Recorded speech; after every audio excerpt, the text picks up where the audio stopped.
ኢየሱስ ማርያም ጸጋውን የሞላት የሱ ባሪያ ናት። እኔ ስለ እግዚአብሔር አለ መለስኩልሽ ባጭሩ ስመልስ ቆይ መጀመሪያ ይሄድኩ እግዚአብሔር አብ ማርያም ማን ነው ማርያም አልኩኝ ሜሪ ይኸውልሽ መጀመሪያ ጥያቄን ሰሚ ወልድ ማርያም ለወልድ ምን ሆነ እኔ አንቺን ሳከብርሽ ለምሳሌ ይሄ የአምልኮ ክብር አይደለም እዚህ ጋር ኢየሱስ ያለው ዮሐንስ 5:23 ላይ ስለ አምልኮ ክብር አይደለም እሺ እኔ ወልድ ሰዎችን እንደዛ አድርጌ ማምጣት የፈቱ ሰዎችን አምጪ አንዴ ነው በቃ የፈቱ ሰዎችን ማምጣት ትችያለሽ ካልሆነ እሺ የአምልኮ ክብር ነው እዚህ ጋር እያወራ ያለው እንጂ ይሄ ዝም ብለህ አክብረህ ነብዩን አክብረህ እግዚአብሔርን እንደምት ሙሴን አላከብርም ብሎ ያፈነገጠ ሰው ፈጣሪን ያከብራል እንዴ? ሙሴን ሳያከብር ሙሴን ሳይቀበል ሜሮን ከሙሴ ጋር እዚህ ጋር የሚገናኝ ነገር የለም። እንደውም እኮ ሙሴን እኮ እስራኤላውያኖች እኮ አይሰሙትም ነበር በብዙ እኮ እንደውም እኮ እሱን እኮ ነው ማለት ዘቃት ነው ቆይ 35 ስለስተዲ እኮ እሱ እግዚአብሔርን አምልኩ እያላቸው እኮ እነሱ ጣዖትን ሰርተው እሱን እኮ ነው የምልሽ ሙሴን አለ ግን ይሄ ደሴም ወይ አይደለም የሙሴና የኢየሱስ እኩል አይደለም ላሳይሽ ነው እኮ ሲሚላሪነቱን የሁሉም ነብያቶች አንድ አይነት ነው ሲሚላሪነቱን ላሳይሽ ነው እኮ ሙሴን ሳትቀበይ በዛ ዘመን በሙሴ ዘመን ሙሴን ሳይቀበሉ ሰዎች መጽደቅ ይችላሉ ሙሴን ሳይታዘዙ ሙሴን ሳይታዘዙ የሚል ነገር የለም እግዚአብሔርን ሕግ ካልታዘዝክ ነው እንጂ ሙሴን ካልታዘዝክ እንዴት ትሆናለህ የሚል ቃል አለ እንዴ ከነጅምሩ ሕጉ በየት በኩል ነው የመጣው እነዚህ ሰዎች ሕጉን እንዴት አወቁ ለየብቻቸው ኢንዲቪጁዋሊ ነው የተነገራቸው ወይስ በሙሴ በኩል ነው በምንም ይመጣል እኮ ሕጉ እኮ በሱ ብቻ አይደለም የመጣው በብዙ ነቢያት እኮ እግዚአብሔር እኮ ልኳል እኮ ዛሬ ብዙ ነቢያት ልኳል እንዴ እኔ እኮ የነቢያቶችን ቁጥር አይደለም ንገረኝ ያልኩሽ ሙሴ በተላከበት ዘመን ለምሳሌ ሙሴ በተላከበት ዘመን ከሙሴ ጋር የነበረ ነብይ አንድ ጥቀሽልኝ እስኪ ሙሴ በነበረበት ዘመን በየዘመኑ የሚልካቸው ነቢያት አሉ ለሰው ለጊዜው ቲንክ ሙሴ በነበረበት ዘመን አሁን ስለ ሙሴ እናወራ ራሱ እኮ እሱ ከፈርዖን ሊያስለቅቃቸው ነው የተላከው ለፐርፐዝ ነው የተላከው ለአንድ ፐርፐዝ አይደለም እኮ እሱን እኮ እንዲገባሽ እንዲያስወጣቸው ነው እንጂ እኮ ታዲያ እሱን እኮ መሰለህ እሺ ላሳይሽ ነው እኮ እሺ ሙሴ አልፎ ኢየሱስ ሲመጣ ማለት ነው አይሁዶች ኢየሱስን ካልሰሙ ከኢየሱስ በፊት በነበሩ ነቢያቶችን ስለሰሙ ወይም ስለተቀበሉ ኢየሱስን አልተቀበሉትም ከኢየሱስ በፊት የነበሩ ማንነቶችን ግን ነቢያቶች ግን ተቀብለዋል እነሱ ይድናሉ አይደሉም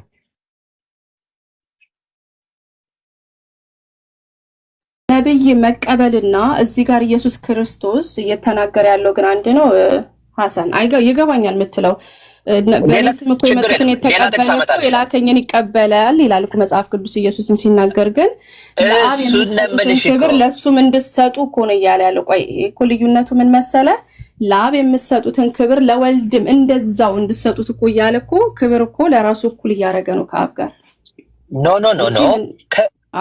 ኖ ሜሮን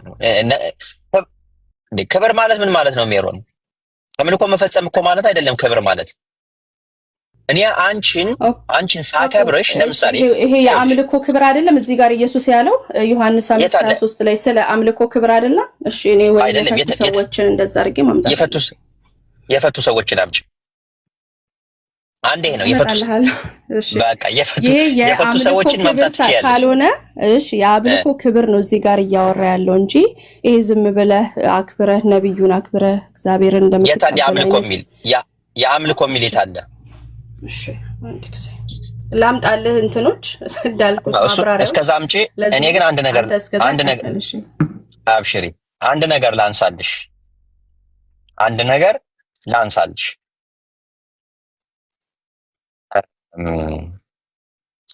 ዮሐንስ ወንጌል ምዕራፍ 5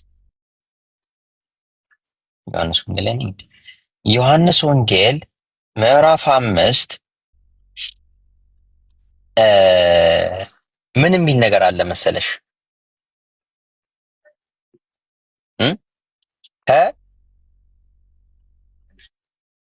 ቁጥር 40 ጀምሬ ሳነብ እንዲህ የሚል አስገራሚ ጥቅስ አመጣሁልሽ። እንዲሁም ሙሴንም የሚያካትት ነገር ግን ሕይወት እንዲሆንላችሁ ወደ እኔ ልትመጡ አትወዱም።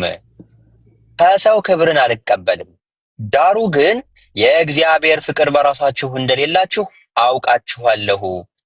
እኔ በአባቴ ስም መጥቻለሁ፣ አልተቀበላችሁኝምም። ሌላው በራሱ ስም ቢመጣ እርሱን ትቀበሉታላችሁ። እናንተ እርስ በርሳችሁ ክብር የምትቀባበሉ ከአንዱም ከእግዚአብሔር ያለውን ክብር የማትፈልጉ እንዴት ልታምላላችሁ? ቁጥር 45 ላይ እኔ በአብ ዘንድ የምከሳችሁ አይምሰላችሁ፣ የሚከሳችሁ አለ፣ እርሱም ተስፋ የምታደርጉት ሙሴ ነው አለ። ከዛ ቁጥር 46 ላይ ሙሴን ብታምኑት እኔም ባመናችሁ ነበር፣ እርሱ ስለ እኔ ጽፏልና አለ። ተመልከቺ፣ ይሄንን ጽፏል አልጻፈም አምጪ ስንልሽ ታመጭልናለሽ። ነገር ግን ሙሴን ብታምኑት እኔም ባመናችሁ ነበር አለ። ምን ማለት ነው?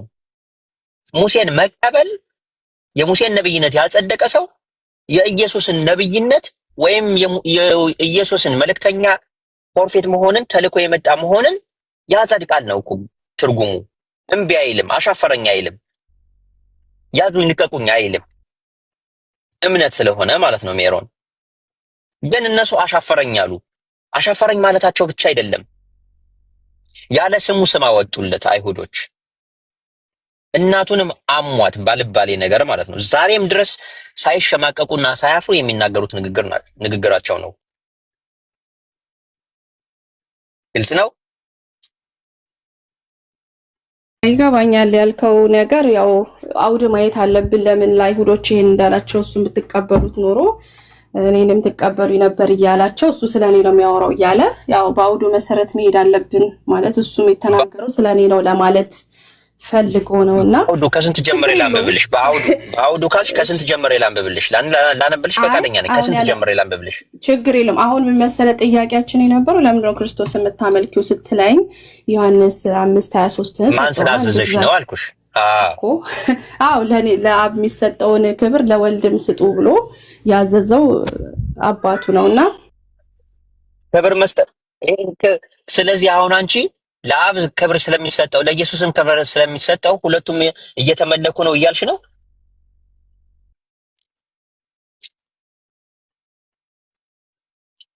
እንደዛማ እንዳትዪ። እኔ እኮ ጥቅስ አመጣሁብሽ። ከቀደምት ነብያቶችንም አምጥቼ ነገርኩሽ እኮ። እነዚህን ነብያቶች አሻፈረኝ አልቀበልም ማለት ፈጣሪን እንዳለመቀበል ነው የሚቆጠረው። ዞሮ ዞሮ ያ ነብያቶችን ያልተቀበለ ነብያቶች ይዘው የመጡትን ነገር ያላጸደቀ ሰው በመጨረሻው ዓለም የትንሣኤ ቀን ቦታ የለውም ነው። በቃ ገሃነም ነው የሚገባው። ልክ ያ ነብይ ደግሞ አልፎ ሌላ ነብይ ሲመጣ አሁንም መጪው ትውልድ ያ ትውልድ ያልፋል። ከዛ አዲሱ ትውልድ ደግሞ እንደዚሁ አሻፈረኝ ካለ ዘላለማዊ ሕይወትን አያገኝም ነው እኮ። ይሄንን አንድ ጥቅስ ልስጥሽ። ኖር የምትጨምረው ነገር አለ ሀቢቢ? እዚህ ጋር ሌላ ጥያቄ ነው ያለኝ ሀቢቢ። እሺ ይሄን ጥቅስ ላንብብልሽ፣ ተመልከቺ። እሺ ዮሐንስ ወንጌል ምዕራፍ 12 ቁጥር 44 ላይ እንዲህ አለ ኢየሱስ ሲናገር። ኢየሱስም ጮኸ እንዲህም አለ፣ በእኔ የሚያምን በላከኝ ማመኑ ነው እንጂ በእኔ አይደለም አለ። ተመልከቺ፣ እኔንም የሚያይ የላከኝን ያያል።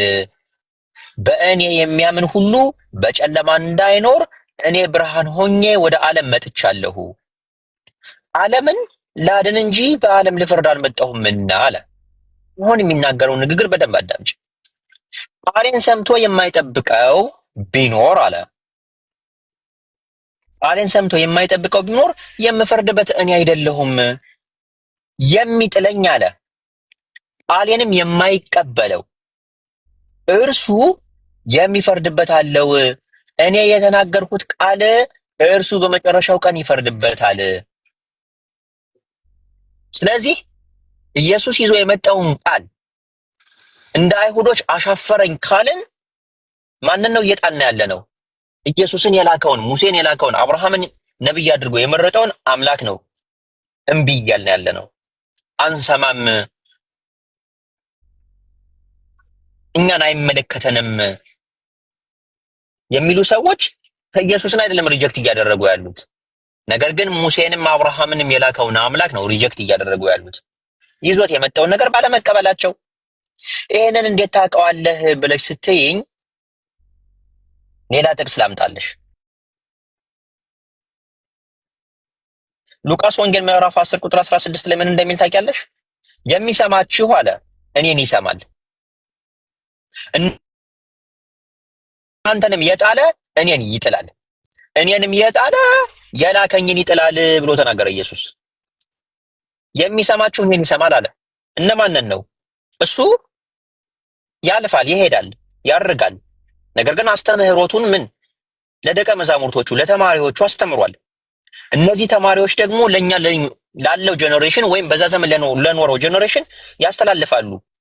ኢየሱስ ካረገ ከሄደ በኋላ ደቀ መዛሙርቶቹ የሱን ትምህርት በዛ ዙሪያ ላሉ ሰዎች ሲያስተምሩ እነዚህን ደቀ መዛሙርቶች አልሰማም፣ ጆሮ ዳባ ልበስ የሚሉ በተዘዋዋሪ ኢየሱስን ጆሮ ዳባ ልበስ እያሉት ነው። ልክ ኢየሱስን ደግሞ ጆሮ ዳባ ልበስ አንቀበልም ሲሉት እኔንም የጣለ የላከኝን ይጥላል አለ።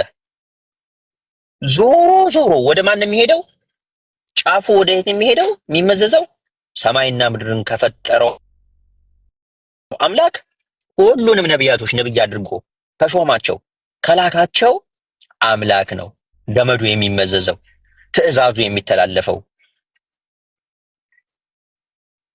ስለዚህ አሁን እዚህ ጋር የሚሰማችሁ እኔን ይሰማል ብሎ ሲናገር ምን እያለ ነው? እናንተንም የጣለ እኔን ይጥላል። ትግል አይደለም እኮ ጡንቻ አይደለም እዚህ ጋር እየተነገረ ያለው ስለ ኃይል አይደለም።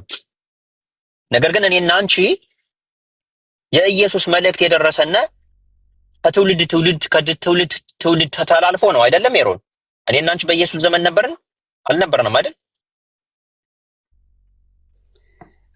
ነበረንም፣ ግን እንደዛ ብለንም መዝጋት አንችልም። ምክንያቱም ኢየሱስ ክርስቶስ ዛሬ 2000 ዓመት ብቻ የነበረ ነው ብለን በር አንዘጋም። ምክንያቱም ዛሬም በህይወት ነው፣ ዛሬም ስለሚሰራ ኢየሱስ በስጋ ሀገር ስላለ ኢየሱስ በስጋ እያለ ምድር ላይ 30 ምናምን ዓመት ላይ ምድር ላይ ሲኖር በሱ ዙሪያ ከሱ አንደበት የተማሩ ደቀ መዛሙርቶች ነበሩት አይደለም? ስብከትን የተቀበሉ ወንጌልን የተማሩ። አዎ እነዚህ ወንጌል የተማረ ጄኔሬሽን ለሚቀጥለው ጄኔሬሽን ኢየሱስ ካረገ በኋላ አስተምህሮቱን ወንጌሉን ትቶ አልፏል። እነዚህን ተማሪዎች የኢየሱስን ከኢየሱስ አንደበት ስብከትን የሰሙ ተማሪዎችን በዘመኑ ያለው ትውልድ መቀበል ይጠበቅበታል። መስፈርቱ መቀበላቸው ነው። እውነትነቱን ማጣራትና እውነቱን መቀበል። እነሱን ግን አልቀበልም ብሎ አሻፈረኝ ማለት ኢየሱስን አለመቀበል ነው። ኢቭን ኢየሱስ በቦታው ሳይኖር ማለት ነው። ኢየሱስ በቦታው የለም። ከዛ ኢየሱስ ራሱ በቦታው ሳይኖር የኢየሱስን አስተምህሮት አለመቀበል ማንን አለመቀበል ነው? አንዱን ፈጣሪ አለመቀበል ነው። ይሄ የራሱ የኢየሱስ ንግግር ነው። ቃሌን የሚሰማ የሚያደርገውም እያለ የሚናገር ነው። እኔ አልፈርድበትም፣ ነገር ግን የሚፈርድበት አለ የሚሉ ያን ይናገራል። ልክ ነው እኮ እግዚአብሔር ይገባኛል። ፖይንት ግን እሺ ሜቢ የሰጠው ዮሐንስ 5:23 ያው አብን በምታከብሩበት መንገድ ለኔም ክብር ይገባል እያለ ኢየሱስ ሲናገር፣ አው ትንሽ ይሄ ክብር ሜቢ እሱን ያለውን መቀበል ነው ብለህ አንተ ኢንተርፕሬት አድርገዋል። ግን እንደዛ አይደለም። ግን ብዙ ሰዓት መፍጀት አያስፈልገንም እዛ ላይ ሌላ ጥቅስ ካለሽ ሌላ ጥቅስ ካለሽ አምጪ። ይሄ ግን የአምልኮ አይደለም፣ አምልኮን አያመላክትም። ለአንተ አይደለም ለእኔ ነው፣ ግን ለክርስቲያኖች ነው። ግን እሺ ሌላ ልስጥህ። ምንድነው አንደኛው ደቀ መዛሙርቶች አምልከውታል። ደቀ መዛሙርቶች እሱን እንሄዳለን። እዚህ ላይ ቅድም ያመጣሽው ጥቅስ ላይ የአባቶችን መፍቻ አመጣለሁ ብለሽ ነበር። አግኝተሻል? አላገኘሽም? አለ፣ ግን ስክሪን ሼር ማድረግ አልችልም። እንዳነብልህ ከፈለክ ግን ማምጣት እችላለሁ። አንብቢልኝና ልስመው። ማን ነው አባቶች ማን ነው እንደዛ ብሎ የፈታው? ትነግሪኛለሽ። ግሩሜ ሰላም ብያለሁኝ። እንዴት ነህ? ዩቲ ሰላም አለይኩም ወራህመቱላሂ ወበረካቱ። ወአለይኩም ሰላም ወራህመቱላህ። ወንድሜ እንደምናችሁ ሁላችሁ ደህና ነሽ እህቴ? አልሐምዱሊላህ። ሜሮን ሰላም ብያለሁ። ዩቲ ሰላም። ምን ይላል ኦገስቲን? ያው የፌቨሪት እንትን ኦገስቲን እኔ ስሙንም አንስቼው አላውቅም። ኦገስቲን ብዙ ሰው እሱ ሲናገረው አይ ቲንክ እውነት ነው ብሎ የሚያስበው ሰው ስለሆነ እሺ፣ ስለሱ ምን ይለዋል? ኒማቴንት ላይ ምን ይላል? ኦኬ ምን አለ? ኮቴሽን the Jews honor the father but despise the son. They despise the son but they honor the father. So, but the son will appear equal with the father, that all may honor the son, even as they honor the father. The point is, አውዱ ምንድን ነው? አይሁዶች እግዚአብሔር አብን በጣም ኦነር ያደርጋሉ። ዝም ብሎ ይሄ የክብር ሳይሆን የአምልኮ ማለት ነው። they honor or ደግሞ ያከብሩታል ሲባል ይሄ በአምላክነቱ ነው እንጂ በሰው ነው ብለው አይደለም መቼስ አብን የሚያከብሩት። ስለዚህ ምን አለ እዚህ ጋር? but the son will appear equal with the father, that all may honor the son as they honor the father. ስለዚህ የአምልኮ ነው obviously የታላ አምልኮ የሚል አስካውን worship የሚል ነገር አላየሁም። equality with the father የሚለው ነገር automatically ቆይ እሺ የታለ worship የሚል? እስካሁን ካነበብሽው ነገር ላይ አንድም ፊደል አልሰማሁም worship የሚል። by the way worship የሚባለው ነገር ማለት ነው እንደ አምላክ አንድን ሰው ማርያምንም ይሁን ገብርኤልን ባከብረው ማለት ነው አምልኮ ነው። ምክንያቱም እንደ አብ እንደ አምላክ አርጌ አንድን ነገር ካከበርኩኝ ያኩት እንትን እኮ ነው ምንድነው የሚባለው? ይሄ ልክ አይደለም። ምክንያቱም ሰውን ላከብረው እችላለሁ፣ ግን ከአምላክ እኩል አርጌ ማክበር አልችልም። እናትህንም አክብር ተብሏል እኮ፣ ግን ከአምላክ እኩል አርገ ማክበር አትችልም እኮ። ያ እንደዚህ ማለት አእምሮአችን የተሰጠና አእምሮ ያለ ነው። አንድ አርጋችሁ እኮ ነው የሚለው። ከአብ ጋር እኩል አርጋችሁ ታከብሩ ዘንድ እንዴት ማለት ይችላል አንድ ነብይ? አንቺ የምታከብሪውን ሰው ትታዘዥዋለሽ ወይስ አትታዘዥውም? ከአብ እኩል ሊሆን አይችልም እኮ እያልኩ ነው። መጽሐፍ ቅዱስ እኮ እናትና አባታችሁንም አክብሩ ብሏል። ኖ ጥያቄ ነው እየጠየኩሽ ያለሁት። አንቺ የምታከብሪውን ሰው ትሰሚዋለሽ፣ ትታዘዥዋለሽ ወይስ አትታዘዥውም? እሰማዋለሁ ኦፍ ኮርስ። አዎ ትሰሚዋለሽ። ማክበር ብሎ ማለት እኮ ያ ነው። ኢየሱስን ትዕቢተኛ የሆነ ሰው ካልሆነ በስተቀር ማለት ነው፣ ትዕቢተኛ የሚመጻደቅ ማን አለብኝነት እንዲሁ የዘላንነት ህይወት የሚኖር ሰው ካልሆነ በስተቀር ኢየሱስ ያለውን ነገር አልቀበልም ብሎ ማለት ኢየሱስን እንዳለ ማክበር ይቆጠራል። ነገር ግን ኢየሱስ ይዞት የመጣውን ነገር መቀበል ላይፍሽን በዛ መቅረጽ ኢየሱስን እንደማክበር ይቆጠራል። ኢየሱስን ደግሞ አውቶማቲካሊ ስታከብሪ እያመለክሽው እየተገዛሽው ሳይሆን በቀጥታ ከአምላክ ጋራ ነው ሊንክ የሚሰጥሽ። ገመዱ ያለው ከላይ ስለሆነ ማለት ነው። ኢየሱስ ላይ አይደለም የሚቆመው። ኢየሱስን የሚጥል የላከውን ይጥላል ነው የሚል እኮ ጥቅሱ። አሁን እኔ ቅድም ያነበብኩልሽ ጥቅስ። ከዛ ይሄንን ደግሞ ኢየሱስ ራሱ በአንደበቱ ሲናገረው ምን አለ? ማርቆስ 10 ላይ ምን አለው? እሱ ራሱ በአንደበቱ ንግግሩ ማለት ነው የሚሰማችሁ እኔን ይሰማል አለ። ተመልከቺ፣ አንቺ የምትሰሚው እኮ የምታከብሪውን ሰው ነው። በሰማሽው ነገር ላይ ደግሞ ህይወትሽን ትቀርጫለሽ። አውቶማቲካሊ ስለ ኢየሱስ የተናገሩትን ሰዎች ስትሰሚ እያከበርሻቸው ነው እንጂ እያዋረድሻቸው አይደለም። የምታዋረጃቸው የምትንቂያቸው ቢሆንማ ከነጅምሩ አትሰሚያቸው። የሚሰማችሁ ያሲ ማክበርና መታዘዝ እኩል ሚኒንግ አለው። አዎ ሁለቱም አንድ ላይ ነው የሚሄዱት። በተለይ እምነት ላይ በተመለከተ ማለት ነው። እምነት ላይ በተመለከተ ኢየሱስን የሚወደኝ እያለ እኮ ይናገራል። ቤት እሰራላችኋለሁ ነው አስገነባላችኋለሁ የሚል አለ እኮ ጥቅስ። እሱን አወጣልሻለሁ። እኔን የሚወደኝ የላከኝን ይወዳል፣ እኔን የሚጠላ የላከኝን ይጠላል እያለ ይናገራል እሱ ራሱ። ተመልከች እዚህ ጋር ማነብልሽን። አሁን የሚሰማችሁ እኔን ይሰማል አለ። ማንን የሚሰማ ነው? እሱን የሚሰማ ሜሮን። የሚሰማችሁ እኔን ይሰማል። የሚሰማችሁ የተባሉት ማን ናቸው? የላካቸው ማለት ደቀ መዛሙርቶቹ አይደል እኮ የላካቸው ደቀ መዛሙርቱ። በጣም ጥሩ። ወይ ደቀ መዛሙርቶቹ ትምህርትን ወንጌልን ከሱ የተቀበሉ ኦኬ። የሚሰማችሁ እኔን ይሰማል አለ። እኔና አንቺ እነዚህ ደቀ መዛሙርቶች በመጡ ጊዜ ለእኔና ለአንቺ እኩል አስተማሩና አንቺ ተቀበልሽ፣ እኔ ግን አፈነገጥኩ፣ እምቢ አልኩኝ፣ አሻፈረኝ አልኩኝ። አሻፈረኝ በማለቴ እነሱን ብቻ ሳይሆን አልቀበልም ያልኩት ኢየሱስን አልቀበልም እያልኩኝ ነው። ኢየሱስን ደግሞ አልቀበልም ስል ማንን አልቀበልም እያልኩኝ ነው? ኢየሱስን የላከውን አልቀበልም እያልኩኝ ነው። that's it. the rejection is once አንድ ጊዜ ነው ሪጀክት የሚደረገው። ኢየሱስ ያስተማራቸውን ሪጀክት ስታደርግ ሁሉንም በቃ ወደ ላይ ስትወጪ ሁሉንም ሪጀክት እንደማድረግ ነው የሚቆጠረው። ልክ ኢየሱስ ያስተማራቸውን ሰዎች የላካቸውን ሰዎች ስቀበል ኢየሱስን እቀበላለሁ፣ አምላክን እቀበላለሁ። በዛ መልኩ ነው የሚሄደው እንጂ የአምልኮ የሚል ነገር እስካሁን አላነበብሽልኝም፣ ጥቅስ አላመጣሽም። ኑራዲስ እዚህ ጋር የምትለው ነገር ካለ ጨምርና ዩቲ ግሩሜ እዚህ ሐሳብክን እስኪ ተናገር። ግሩም ክርስቲያን ነው፣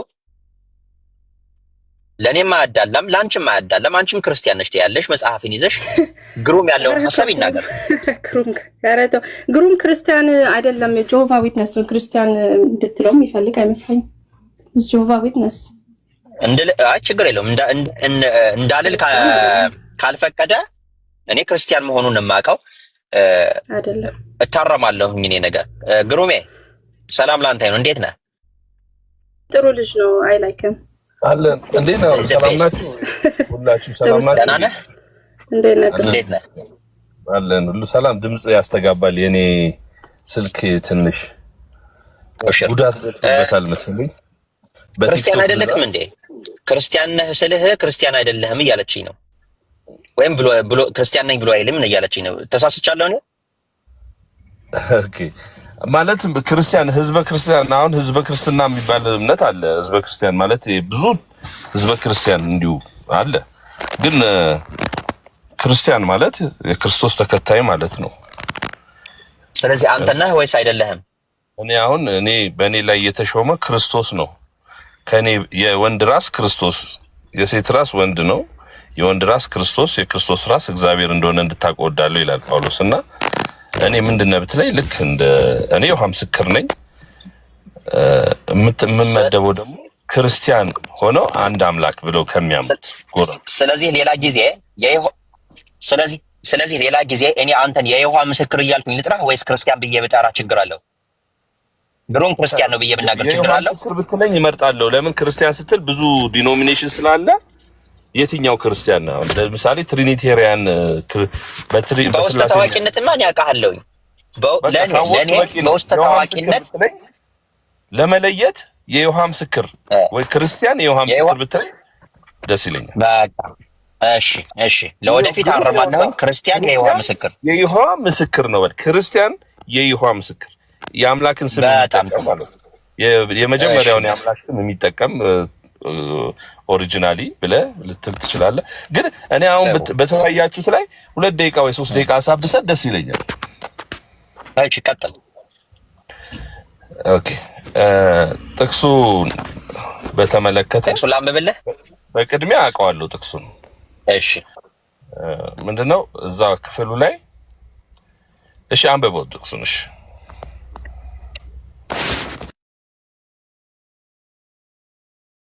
ምዕራፍ 5 ቁጥር 22 እና 23 አማርኛው ላይ ተያይዞ ነው የመጣው። ሰማለሁ አይደል? ሰማለሁ አውሬ። አዎ ትሰማለህ። ይሰማሃል አንተ ሐሰን?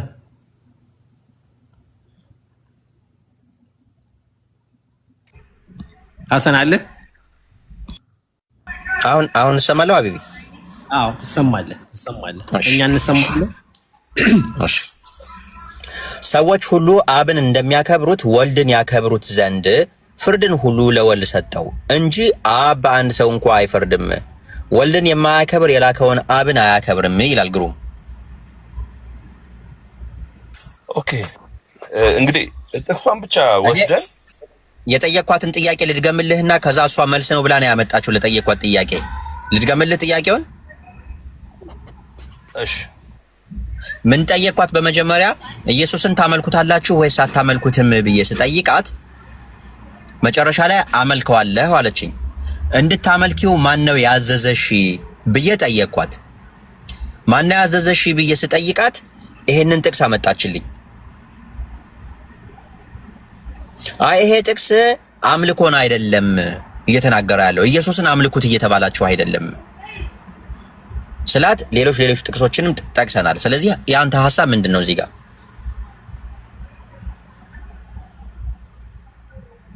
ኦኬ ባይ ዘ ወይ ጥቅሱ ላይ እዛው ላይ መልሶ አለ።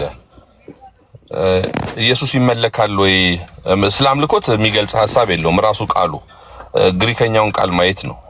ሪስፔክት የተባለው ልክ አብን ሰዎች በሚያከብሩት መልክ እንዲያከብሩት ወልድን እንዲያከብሩት ነው አለ። ወልድ የሚከበረው ለምንድን ነው? ፍርድን ለወልድ ሰጥቶታል። አሁን የመፍረድ ስልጣን ያለው ፈጣሪ ነው። ግን ፈጣሪ ወልድን የመፍረድ ስልጣን ሰጥቶታል። በዚህ ምክንያት ልክ አብን በሚያከብሩት መንገድ እንዲያከብሩት ነው የተባለው። እዛ ላይ ሲጀመር የገባው ቃል አንደኛ እውነተኛውን ትርጉም ለመረዳት እዚህ ጋር ኢየሱስ ይመለካል እኔ እመለካለሁ እያለ ነው ወይ ካለን ወረድ እያልክ እዛው መልሶ አለ። ቁጥር 26 ላይ፣ ቁጥር 27 ላይ፣ ቁጥር 20 ላይ፣ ቁጥር 19 ላይ ኮንቴክስቹዋሊ ስትመለከተው ወይም ስናየው ኮንቴክስቱ ኢየሱስ እንደሚመለክ አይደለም፣ እንደውም ምንም ማድረግ እንደማይችል አባቱ ከሰጠው። ስለዚህ እዚህ ላይ የሚያመለክተው ስልጣን፣ ክብር ተብሎ የተጠቀሰው ቴያዎ የሚለው ግሪከኛ ቃል ማክበርን በተሰጠው ስልጣን በተሰጠው የመፍረድ ስልጣን ልጁን ያከብሩት ዘንድ ወልድን ያከብሩት ዘንድ። ምክንያቱም ለነሱ እንግዳ ነገር ነው። የሚያውቁት አንድ አምላክ ነው፣ ይሖዋ የተባለውን አምላክ ነው የሚያውቁት። አሁን ግን በአዲስ ኪዳን ስልጣን በሰማይና በምድር ተሰጠኝ አለ ኢየሱስ። አሁን እዚህ ክፍል ላይ ይሄንን ጥቅስ ስንረዳ አንድ ጥቅስ ታነብልኝና እንደዚህ ማለት ማምለክ ማለት ከሆነ ሐዋርያትም ይመለካሉ ማለት ነው። ዮሐንስ ወንጌል 12 ትንሽ ታወጣው። ዮሐንስ ወንጌል ምዕራፍ 12 እሺ ቁጥር 23። ዮሐንስ ወንጌል ምዕራፍ 12 ቁጥር 23 12 26 ሶሪ 12 28 26 እሺ በእናንተ መጽሐፍ ነው የማነብልህ። በዛኛው መጽሐፍ እኔና ሜሮን በምንግባባበት መጽሐፍ ማንበብ እችላለሁ። እኔ ያንተ መጽሐፍ ይመቸኛል።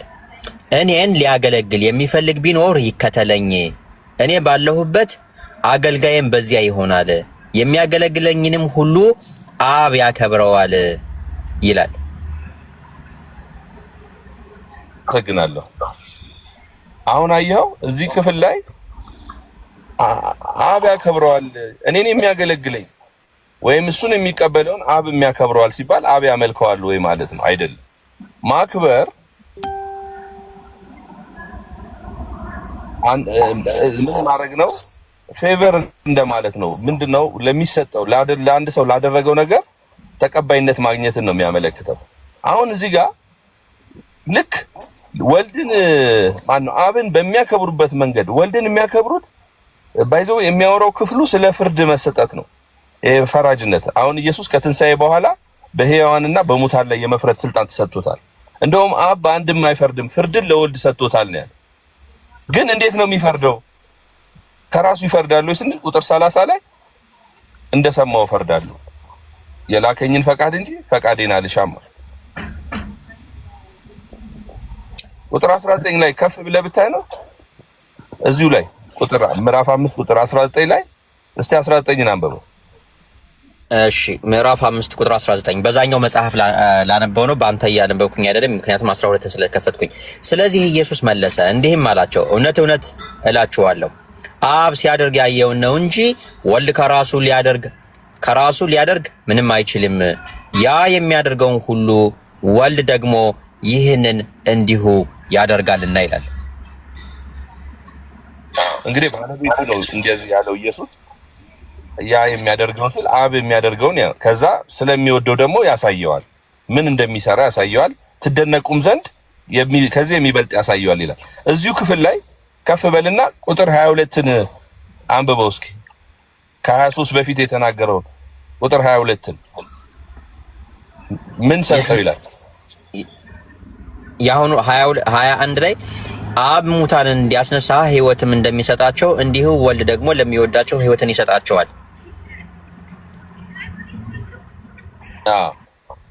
ቁጥር 22 እዚህ ጋር 22 እና 23 አንድ ላይ ነው የመጣው። ሰዎች ሁሉ አብን እንደሚያከብሩ ወልድን ያከብሩ ዘንድ ፍርድን ሁሉ ለወልድ ሰጠው እንጂ አብ በአንድ ሰው እንኳ አይፈርድም። ወልድን የማያከብር የላከውንም አብን አያከብርም። በጣም ጥሩ። ምንድነው የምንረዳው? ኦገስቲን ሜሪ ያነበብሽው ኮሜንተሪ አስተያየት ኦገስቲን ሚስ አንደርስታንድ ያደረገው ነገር አለ። ኢየሱስ እዛ ላይ አምልኮን እየጠየቀ ነው ብሎ ያለው ትክክል አይደለም። ግን ለምንድን ነው እንደዛ የምንለው? አንደኛ ግሪከኛ ቃሉ ቲያዎ የሚል ቃል ነው፣ ማክበር ነው። የሚያከብረው ፍርድን ስለተሰጠው። ሁለተኛ ኢየሱስ የትም ቦታ ላይ አምልኩኝ አላለም። እንደውም ከሰይጣን ጋር በተነጋገረ ጊዜ እኮ ሰይጣን ምንድነው ያለው? ለሰይጣን ሂድና ለጌታ ለአምላክ ስገድ፣ እሱም ብቻ አምልክ ተብሎ ተጽፏል ያለው። ኢየሱስ ያንን ሐሳብ ለውጦ እዚህ ጋር ስለ አምልኮት እየተናገረ አለመሆኑን የምታውቀው አንደኛ ሲያው የሚለው ቃል ግሮሜ አምልኮ ሳይሆን ሜሮን ጥቅሱን ያመጣችው ጥቅሱን እንደማምጣት ነው እንጂ ያመጣችው ኢየሱስ አምልኩኝ ብሏል ብላ አይደለም መልሱን ያመጣችው። እንደዛ ነው እንዴ? ኢየሱስ አምልኩኝ ብሏል በሚል መንፈስ ነው ያመጣችው ይሄን ጥቅስ ወይስ? እኔ ያመጣሁበት ፐርፐዝ ምንድነው? አንድን ነብይ ወር አንድን ሬጉላር ኦርዲነሪ ሰው ከአብ እኩል ክብር ልሰጥ አትችልም። ይሄ በእናንተም ሃይማኖት አይፈቀድም፣ በእኛም አይፈቀድም። ማንም ነብይ በመጽሐፍ ቅዱስም በየትም ቦታ ላይ ከአብ እኩል ክብር ይሰጠኝ ወር ደግሞ ከአብ እኩል ክብር ይገባኛል የሚል ነብይ የለም። ምክንያቱም እኩል አይነት ስልጣን ወር ደግሞ እኩል አይነት ተፈጥሮ እኩል አይነት አውቶሪቲ ከሌለው በስተቀር ከአምላክ እኩል ክብር ሊሰጠው አንድ ነብይ አይችልም ከሚል ነው ያመጣሁትኝ። ግን ችግር የለውም ማለት እኛ አምልኮ ሚል ነው ቃል በቃል ምን ፈልገው ካላችሁ ብዙ ቦታ ላይ አለ። ቃል በቃል ደግሞ ኢየሱስ ክርስቶስ የተመለከበት ቦታ አለ። እኛ ተነስተን አይደለም ክርስቶስን እናመልከውና ጨርሱና ያው እሺ ቆይ እዚህ ጋር አሁን በተናገርሽው ነገር ላይ ማለት ነው። ቆይ አንዴ ግሩሜ ልጨርስ ሐሳቤን። እሺ ይቅርታ በጣም ለምን መሰለ አሁን እዚህ ጋር ይሄን ጥቅስ የምንረዳው ኢየሱስ የአምልኮት ክብር እየጠየቀ አይደለም። ጀመር ያወራው ኢየሱስ ፍርድ ከምን አንፃር ነው? ኢየሱስን የሚከበረው ከምን አኳያ ነው? አንደኛ ቁጥር 23 ላይ አብ ስለላከው የላከው አብ ስለሆነ ቁጥር 23 መልሱ የላከው አብ ስለሆነ። ቁጥር 22 እና 27 አብ ስልጣን ስለሰጠው ስልጣን ከተሰጠው ስልጣን ለተሰጠው አካል መታዘዝ ማክበር የተገባ ነው። ሌላው ይቅርና ለባለስልጣኖቹን እኮ እንድናከብር እኮ ስልጣን ትእዛዝ ተሰጥቶናል። እናመልካቸዋለን ግን ማለት አይደለም። ባለስልጣኖችን ማክበር መፍራት እንዳለብን ተነግሮናል። ስለዚህ አብ ስልጣን ሰጥቶታል፣ አውቶሪቲ ሰጥቶታል።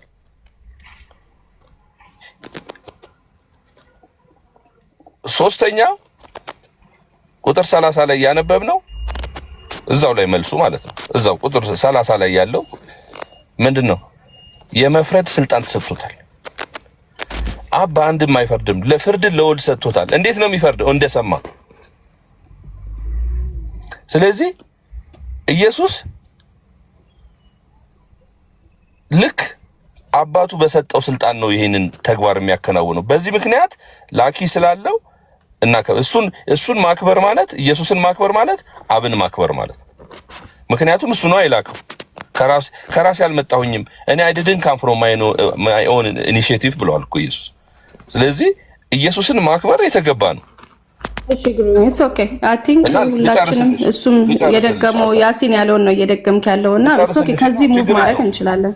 ሜሮን አንድ ጥቅስ ላምጣልሽ ግሩሜ። ቆይ አንዴ ግሩሜ አንድ የመጨረሻ ጥቅስ ላምጣልሽና ወደሚቀጥለው ፌዝ እንሄዳለን። ኑሮ አዲስ ጥያቄ አለው። ይህንን ጥቅስ በደንብ ተከታታይ ሜሮን አንደኛ ጴጥሮስ ምዕራፍ 2 ቁጥር አንደኛ ጴጥሮስ ምዕራፍ 2 ቁጥር ዋን ሴክ አንደኛ ጴጥሮስ ምዕራፍ 2 ቁጥር 17 ላይ አንደኛ ጴጥሮስ ምዕራፍ 2 ቁጥር 17 ላይ እንዲህ የሚል ጥቅስ አለ። ሜሮን ቁጥር 17 ላይ እንዲህ ይላል። ከቁጥር 8 ጀምሬ ከቁጥር 15 ጀምሬ ላንብብልሽ። ተመልከች።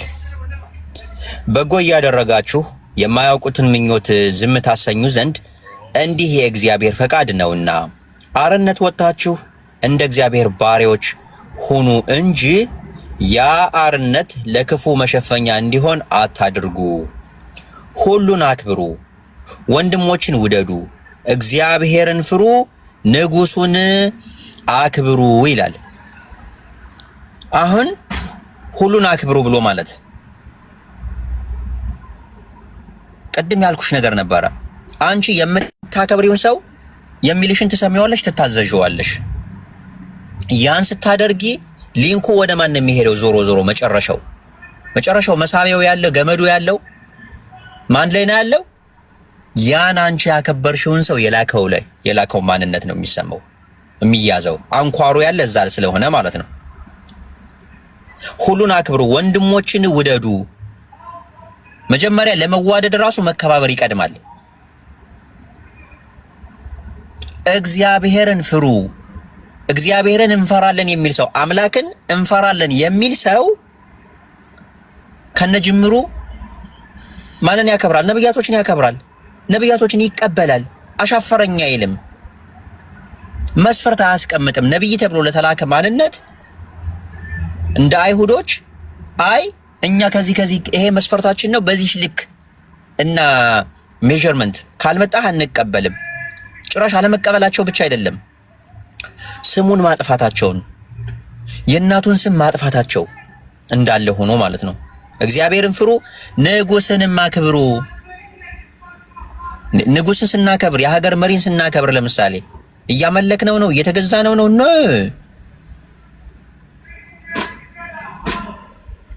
ኦኬ ይሄ ነው ያለው።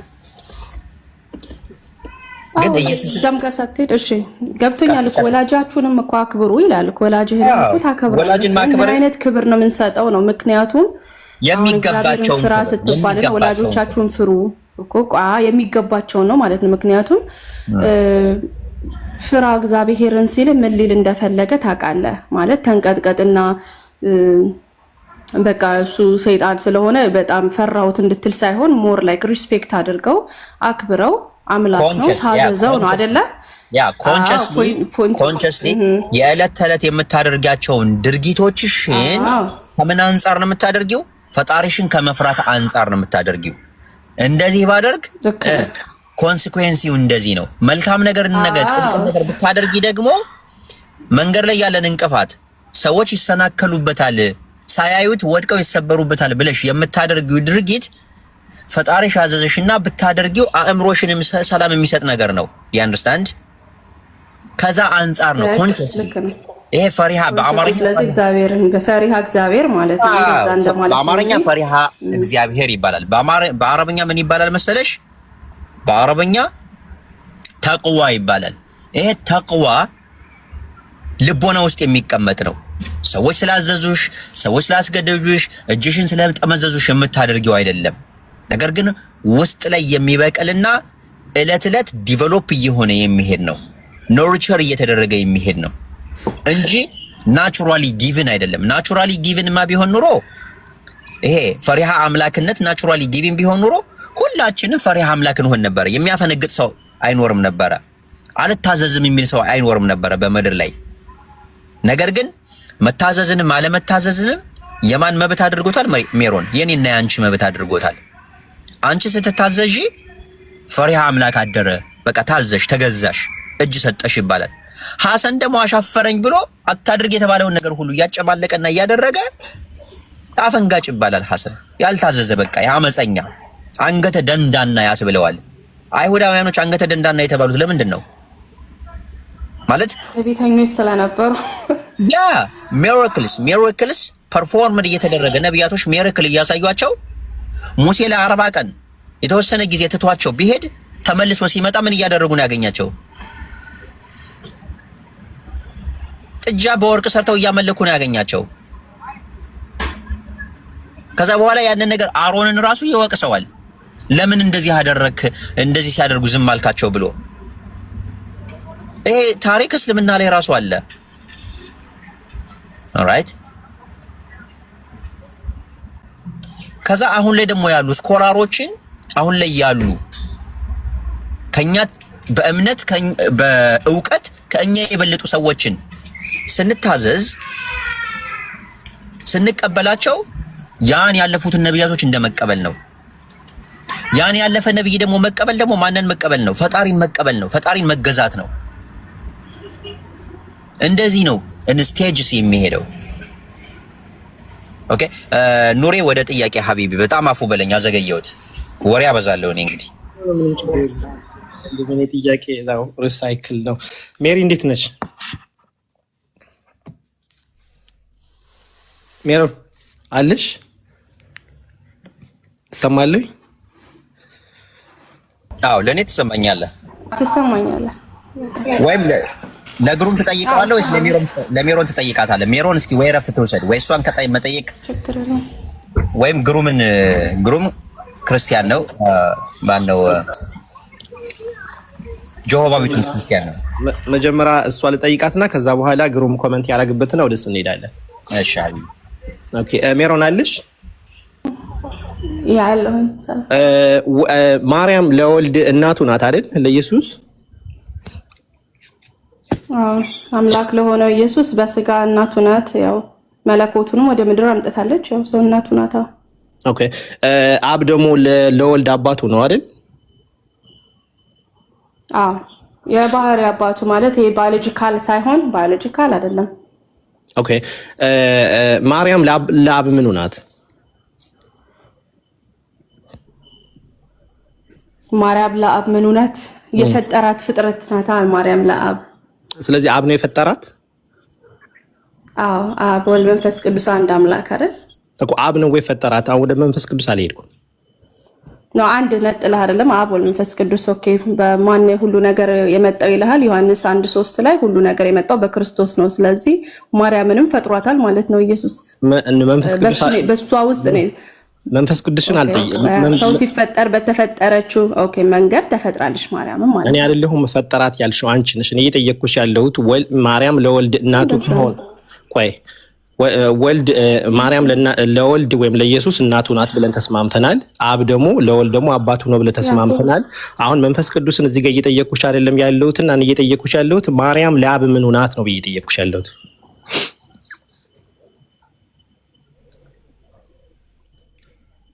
ለአብ ምኑ ናት? ለአብ ምኑም ልትሆን አትችልም። አብን ወደ ምድር አላመጣችም። ስለዚህ አብን ወደ ምድር አላመጣችም። ስለዚህ ማርያም ለአብ ምኑም አይደለችም። ጸጋን የተሞላሽ ወይ ጸጋን ሞላት እግዚአብሔር ጸጋውን ሞልቷት ነው እኮ ወልድን ወደ ምድር ያመጣችው። ስለዚህ ሜሮን በምን ሴንስ እየጠየቅኝ እንደሆነ አላውቅም። ነው ማን ነው ወደ ምድር ያመጣችሁ ብዬ አልጠየቅኩሽም። ተስማምተናል። ወልድ ማርያም ለወልድ እናቱ ናት። ተስማምተናል። ምኑ ናት? እንዴት ቆይ ኑር እንዴት ማርያም ለአብ ምኑ ናት ብለህ ራሱ ትጠይቃለህ? ጥያቄው ራሱ ሪል ነው። ይሄን ስትጠይቅ ከመጽሐፍ ቅዱስ ላይ ነው ያመጣኸው? ጥያቄው ራሱ መጽሐፍ ቅዱሳዊ ነው ወይ ነው ወይስ ከራስህ ፈጥረህ ነው ያመጣኸው? ጥያቄ ከመጽሐፍ ቅዱስ አይደለም የሚወጣው። ጥያቄ ከመጽሐፍ ቅዱስን አንብበሽ ነው ጥያቄ የምታወጪው። ኦኬ ስለዚህ አሁን የኔ ጥያቄ ወልድ አይነት ኢንዲኬሽን የለማ። ቆያ እንዲህ አይነት ኢንዲኬሽን ምንድናት ማርያም ለአብ ምንድኑ ናት የሚል ኢንዲኬሽን መጽሐፍ ቅዱስ ላይ ካለ እስቲ ያምጣልኝ። ወልድ ማርያም ለወልድ ምን ናት? ኢንዲኬሽን አለ ኢየሱስ ማርያም ለኢየሱስ እግዚአብሔር እሷም ኦኬ ቆይ ኢየሱስ ማርያም ለኢየሱስ ምኑ ናት? እግዚአብሔር የፈጠራት ማርያም ጸጋውን የሞላት የሱ ባሪያ ናት። እኔ ስለ እግዚአብሔር መለስኩልሽ ባጭሩ ስመልስ። ቆይ መጀመሪያ እየሄድኩ እግዚአብሔር አብ ማን ነው ማርያም አልኩኝ? ሜሪ ይኸውልሽ፣ መጀመሪያ ጥያቄን ስሚ። ወልድ ማርያም ለወልድ ምኑ ናት? ማርያም ለወልድ ምኑ ናት? ማርያም ለኢየሱስ ክርስቶስ እናቱ ናት። ይሄን እንግዲህ እናውቃለን። ተስማምተናል። ወልድ አብ ለወልድ ምኑ ነው? አብ ለወልድ ምኑ ነው? አባቱ። ቴንክ ዩ። ማርያም ደግሞ ቅድም ላይክ እንደመለስሽው አሁን ደግሞ አባት አለ፣ ምን አብ አለ። አብ ለማርያም ምኑ ናት? የተፈጠረች ልክ እንደኛ የተፈጠረች ልጁ ናት። እሷም ደግሞ የሱስ ምንድናት? ባሪያ ናት። ሌላ ነገር አይደለችም ማርያም ለእግዚአብሔር። ስለዚህ ማርያም ለእግዚአብሔር ወይ ማን ነው? ማርያም ለአብ ባሪያው ናት፣ የፈጠራት ናት። አዎ ኦኬ። ስለዚህ ማርያምን የፈጠራት አብ ነው። አብ ነው የፈጠራት። ግን በማን ነው የተፈጠረችው? በኢየሱስ ክርስቶስ። በማን ነው አይደል? በማን ነው አይደለም? አንድ አምላክ ነው የተፈጠረችው። ቆይ አነጣጥያ ላይ እኔ ማለት ማርያም የፈጠራት ይኸውልሽ፣ የመለስሽልኝ መልስ እኮ ሁላችንም ጆሮ አለን። መልሰለሽ ቅድም እኮ የፈጠራት አብ ነው ወይ ትለኛለህ? ቆይ አብ ነው እኮ ምኑ ናት አልኩሽ ለህብኛል። ስለዚህ እኮ እኔ አይደለም የነጠልኩብሽ። ማርያም ለአብ ምኑ ናት? እሺ መልሶና በትክክል አስቀምጪውና ማርያም ለአብ ምኑ ናት? ከሶስቱ ስላሴዎች አንዱ ስላሴ ወልድ ነውና ወልድ ወልደዋለችና እናቱ ናት ብለሽኛል። ተስማምተናል። አሁን ደግሞ እየጠየቅኩሽ ያለሁት አብ ለማርያም ምኑ ናት ብዬ እየጠየቅኩሽ ያለሁት የተወደደች ልጁ የባሪያው ልጅ እሱ የፈጠራት ናት። ሚስቱ የተወደደችው ልጁ ማለት ቆይ የእግዚአብሔር ልጁ ማለት እኛም ልጆች እንደሆነን ልጁ ናት አይደል? በቃ እኛም ልጅ ነን፣ እሷም ልጅ ናት። እሷም ደግሞ የሱ ቆይ ለጨርሳ የእርሱ ምንድናት? የእግዚአብሔር ኦር የአብ ባሪያ ተሴምቲንግ። እኛ ባሪያ ማለት መጥፎ ነገር አይደለም። ባሪያ ኖ ችግር የለውም። ሁላችንም የፈጣሪ ባሪያዎች ነን። ችግር የለውም። እንኳን እኛ መላእክቶችም ሁሉ የፈጣሪ ባሪያዎች ነን። እሱን አይደለም ጥያቄው። ባሪያ ማለት አምላኪዋ ናት አይደል? ታመልከዋለች ና አብን። አዎ በቃ ትታዘዘዋለች ምናምን እንደሚባለው አይደል? ስለዚህ ማርያምን የምታመልከው አብ ነው። እንደዛ አይደለም።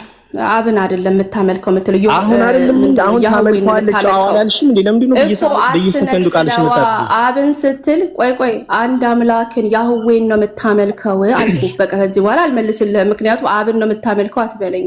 ስለዚህ ብቻውን እግዚአብሔር አንድ አምላክን ስለዚህ አብ ብቻውን ለማርያም ምኑም አይደለም። ብቻውን ሁለቱ አካላት ወይም ስላሴ ወልድና መንፈስ ቅዱስ ከሌሉ አብ ብቻውን ለማርያም ምኑም አይደለችም። እንዲህ የሚባልም ራሱ ቴዎሎጂ የለም። አዎ ኦፍ ኮርስ የለም። እንዲህ አይነት ነገር የለም። እግዚአብሔር አብ ተብሎ አምላክ ብቻ የሚባል ነገር የለም። አብ ወልድ መንፈስ ቅዱስ። ስለዚህ ከሶስቱ አካላቶች ወልድን እናቱ ናት ማርያምን፣ አብ ደግሞ ለማርያም ምንም አይደለችም። አቃተም ከናካቴው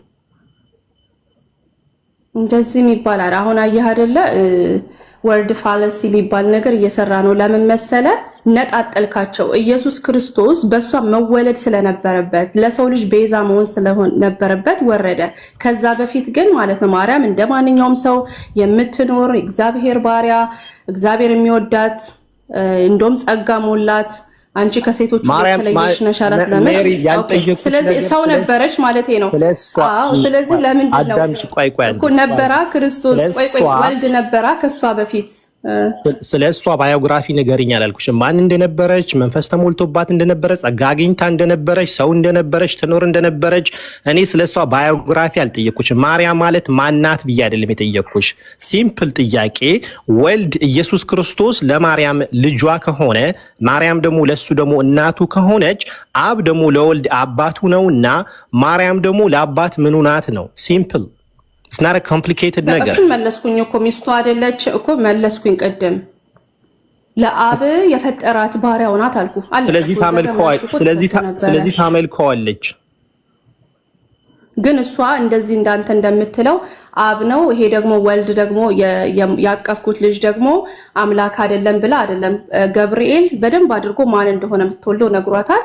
ስለዚህ ማለት ነው እንዳኛ አሁን አንተ እንደምትለው ነጣጥላ አይደለም እሷ የምታውቀው እግዚአብሔርን አንድ አምላክ ብላ ይኸውልሽ እኔ አንድ እግዚአብሔር። ስለዚህ ቆይ ከዚህ በኋላ ይሄን መልስ አልበልስም። ለምን መሰለ አሁን መልሱ ምን መሰለ?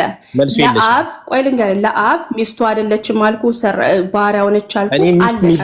እኔ ሚስት የሚባለው ነገር ካፌ አልወጣም። እኔ ጥያቄ ነው እየጠየቅኩሽ ያለሁት ሲምፕል በሆነ መንገድ ከሁለት አንዱ ነው ልትመልሽልኝ የምትችይው። አንደኛው መልስ አብ ብቻውን ለማርያም ምኑም አይደለም አያውቃትም። አንደኛው መልስ ሊሆን ይችላል። ሁለተኛ ነገር ደግሞ አይደለም ታመልከዋለች። አልመለስኩም። እንደዛ ታመልከዋለች ወይ? ችግር እኮ ነው። ምን መሰለ ስትጠይቅ መጀመሪያው ነገር መጽሐፍ ቅዱሳዊ ጥያቄ መጠየቅ አለብህ። ኑር ስትጠይቅ ያንተ የፈለከውን ፈጥረህ አይደለም መጠየቅ ያለብህ። ይሄ ነገር ስጠይቅ ለአብ ምኑ ናት ራሱ ስትል ኦኬ ፌር ኩዌስችን ነው። እሺ ይሁን ላሳልፍልህ እችላለሁ።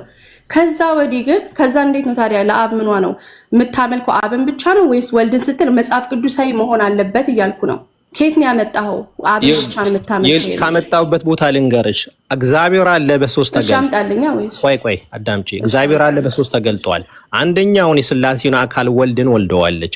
ሌላኛው ደግሞ መንፈስ ቅዱስ ደግሞ በሷ ላይ ደግሞ ምንድነው የሚለው? ይሄ ቃሉን ጠፍቶኛል። መንፈስ ቅዱስ ማርፎባታል። ወሬቨር ቨርሱን አመጣልሻለሁኝ። አሁን ደግሞ እየጠየቅኩሽን ያለሁት ያንን ከሶስቱ አካል አብን ለማርያም ብቻውን ወልድ እናቱ እንደሆነች ሁላ ከሶስቱ አካል አብን ለማርያም ምኑ ናት ነው ብዬ ጠየቅኩኝ። ሲምፕል በሆነ መንገድ ታመልከዋለች፣ ባሪያው ናት፣ ልጁ ናት ምናምን አልሽኝ። እንደዛ ከሆነ የምታመልከው ከሆነ አብ የማርያም አምላኳ ነው ወይስ አይደለም? ታመልከዋለች አይደለም? እዚህ ጋር አሁን ጥያቄ ምንድናት ለአብ ነው ያልከኝ? ምክንያቱም አብን ምንድናት ስልሽ ወልዳ ስላላመጣችው ኦኬ ባሪያው ናት። ቆይ ድምፅሽን ቀስ አድርጊና ተረጋግተሽ አደረኩ በእውነት። እሺ ቴንክ ዩ ምኑ ናት ስልሽ ባሪያው ናት ታመልከዋለች አላልሽኝም? ባሪያው ናት እንደገና የሚወዳት ልጁ ናት አልኩህ እኮ። ችግር የለውም ልጁ ማስገቢ። አሁን ባሪያው ናት ስትይ ባሪያው ናት ስትይ ታመልከዋለች እያልሽ ነው አይደል? ለምሳሌ አንቺ አሁን የፈጣሪ ባሪያ ነኝ ስትይ ፈጣሪን አመልካለሁ እያልሽ ነው ያለሽው አይደል? አዎ። ስለዚህ ማርያም የአብን ባሪያ ከሆነች አብን ታመልከዋለች አታመልከውም? ነጥል አይደለም ማርያም የምታመልከው አንድ አምላክን ነው። ስለዚህ ብቻውን ከሥላሴ አካል ብቻውን አብ ለማርያም ምንም አይደለም ብቻው። ኦኬ ብቻውን የሚባል እኛም አምላክ አናውቅም፣ እሷም አምላክ እንዲህ አይነት አምላክ አታውቅም። የምታመልከው የእስራኤልን አምላክ አንዱን አምላክ ነው የምታመልከው ስትል እሷ ቆይ ይኸውልህ ማርያም የምታመልከው አንደኛውን እውነተኛውን አምላክ የእስራኤልን አምላክ እሱም ደግሞ በአብ